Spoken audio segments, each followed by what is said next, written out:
Hey everybody, this is a quick tutorial on how to use your Line 6 HX Stomp as an interface with GarageBand and Logic. We're going to start with an empty project. We're going to create an audio track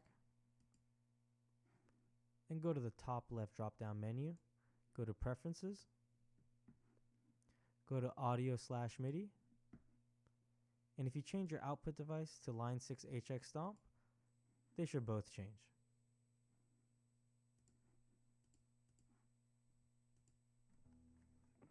There you have it. And if you want to record a stereo track, go down here to Input,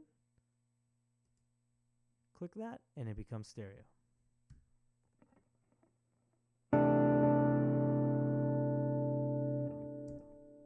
There you go. So now we're going to do the same thing in Logic. Go to File, New, Create an audio track. Go to the top left drop down menu, Preferences, Audio.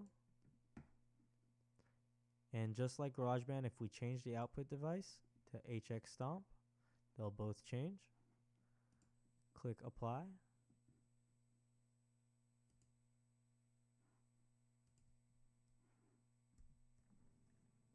There you have it. And if you want to make it a stereo track, go to your input, click the circle, hit record. Now it's stereo. I hope you found this tutorial helpful. If you did, please subscribe, and thanks for watching.